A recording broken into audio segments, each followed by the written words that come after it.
My friends, have you ever wondered about the mysteries that lie within Doomcock's hidden base? After all these years, Xanadoom still has many secrets left to reveal, and yet now some of the secrets can at last be told. Here is a special glimpse into the terrors of my fortress, a model of my base built entirely out of Legos. Check out this exclusive tour of my inner sanctum on Pop Culture KO, narrated by Harvey Cthulhu as he walks you through a day in the life of a supervillain. You'll find the link in the description of this video, and while you're there, please subscribe and click the notification bell. Thank you for watching, my friends, and now, on to the video. Well, folks, today has gotten off to a really lousy start. Some of you may remember that old coffee commercial with the jingle, "The best part of waking up is Folgers in your cup." Well, conversely, the worst part of waking up is finding out the idiots who have completely soiled and degraded Star Trek for years and years have put out a new trailer for another season of Strange New Worlds, and you have to watch the damn thing. I hear from certain beaten down and exhausted elements of the former Star Trek fandom that Strange New Worlds is the best Trek they've seen in years. Well, no shit. Star Trek has been wallowing in the secret hideout cesspool since 2017, so big effing whoop. That's like a leper pointing at a smaller oozing sore. That's his favorite oozing sore. Well, yeah, maybe it's smaller, but it's still a nasty hole in your arm, dipshit. That's Strange New Worlds in a nutshell. I hate Captain Puke with his ridiculous pompadour. I hate Junior Mint Spock, who always goes around looking either vaguely constipated or with a kind of button-eyed simplicity, like a pointy-eared taxidermy hamster named Pete. I guess number one is more or less okay, if you don't mind that they've completely changed her character from Majel Barrett's stoic and unemotional number one in real Star Trek, turning her into Little Mary Sunshine, the intergalactic cheerleader for light and love and spreading joy. In fact, as you watch the trailer, or the screen grabs I'm going to show you from the effing trailer, notice that they're always smiling absurdly, to the point where you wonder, is this Star Trek or a damn toothpaste commercial? Obviously, this is a desperate move by Kurtzman and his infinite number of typing monkeys in the writer's room to respond to criticisms that NuTrek is grim, dark, ugly, hateful, and stupid. And the response is not to improve the writing or elevate the intellectual level of discourse. Oh no. They just have the entire cast cracking lame jokes and smiling their fake asses off. When I hear fans saying, "Strange New Worlds is not that bad," I'm amazed at how quickly people can be beaten down to the point where they'll accept shit like this with a shrug. And listen, I'm not blaming any of you fans out there who say, "Oh, it's not bad," or God forbid that it's good. I'm saying your standards have been under assault since 2017, with shit show after insulting, insipid shit show, and sustaining anger against this sort of hideous abuse is exhausting. After all, ironically, this was spelled out in The Cage, the very Star Trek episode these clowns are mocking with Strange New Worlds, the episode that introduced Pike and Spock in number one. Vina, in that original Trek episode, perfectly described this process of wearing Star Trek fans down year after year with fake Star Trek, beating this vile garbage into their heads until their standards are lowered and they no longer remember the truth of what Star Trek really is. Of the Keepers on Talos 4, Vina described what it was like trying to hold on to her truth and resist them. "They can't read through primitive emotions, but you can't keep it up for long enough. I've tried.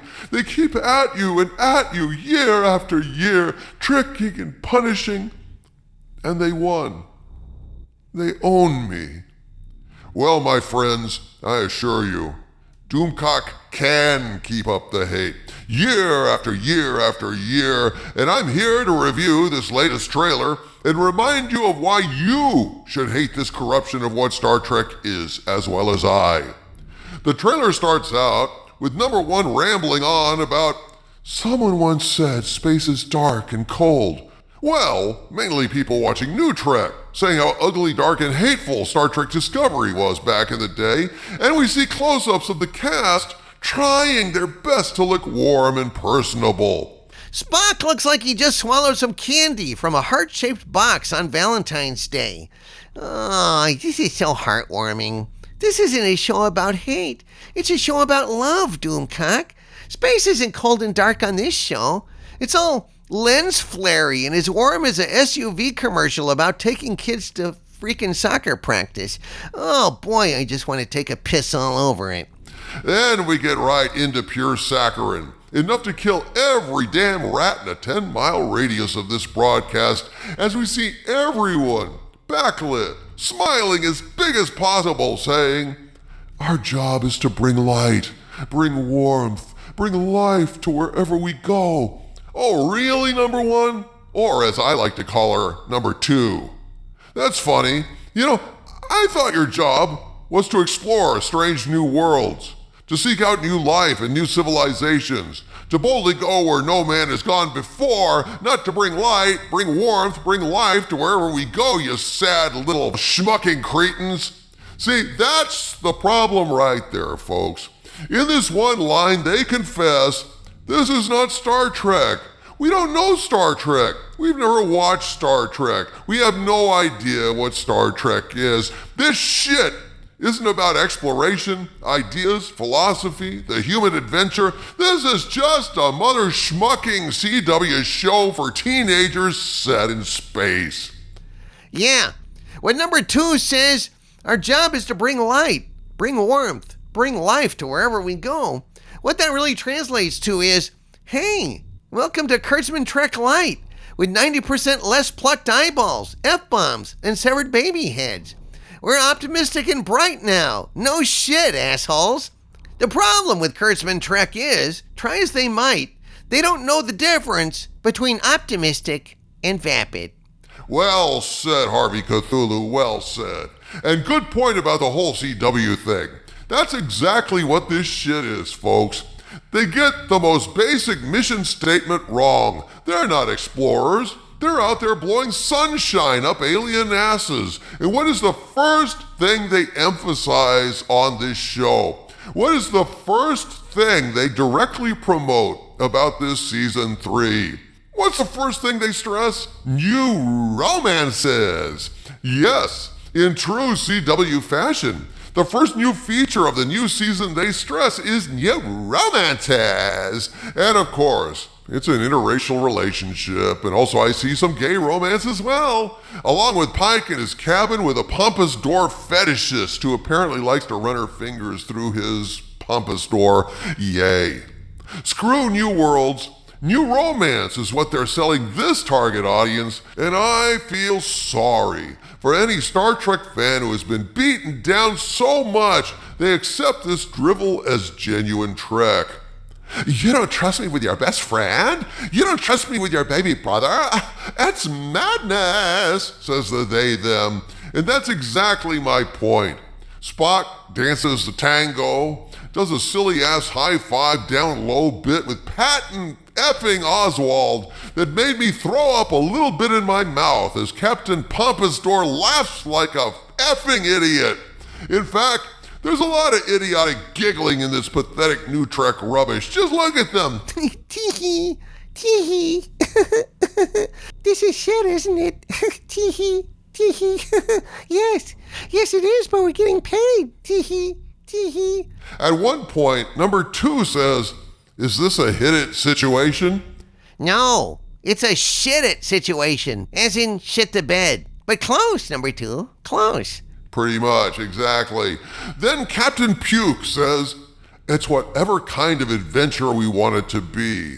Then, because his hair looks like half of an Oompa Loompa turned upside down, I expect him to break into singing Pure Imagination from Willy Wonka, which is not implausible, because this show is such a steaming pile of vomit.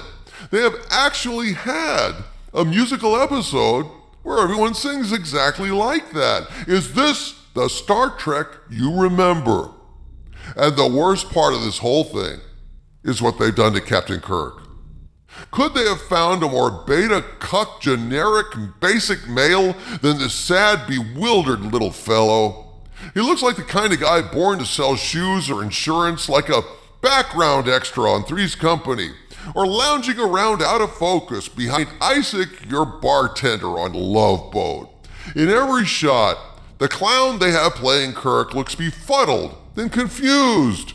I was selling t-shirts at the Gap. How did I wind up here? This is kind of weird. I want to go back to the mall and get an orange Julius and forget all about this weird dream. Yeah, so do we, Pseudo Kirk. So do we. Well, number 2 says, this crew is a team, the finest Starfleet has to offer. I thought God help Starfleet. How far Star Trek standards have fallen.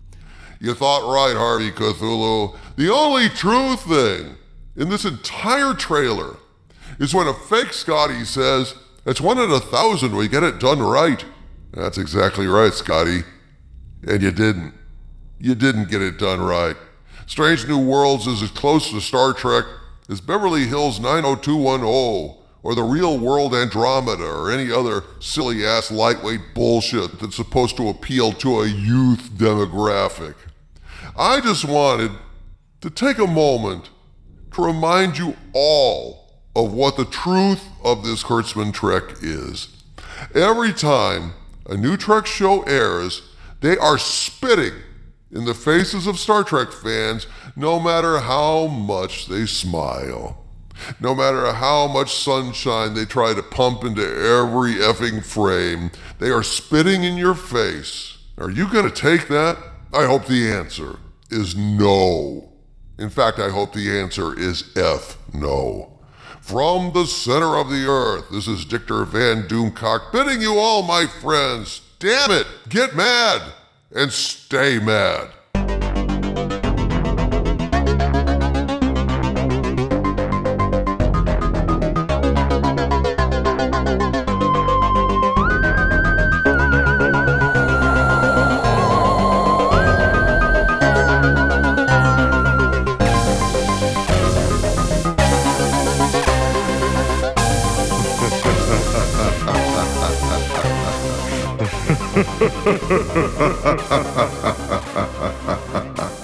Ha ha ha ha ha.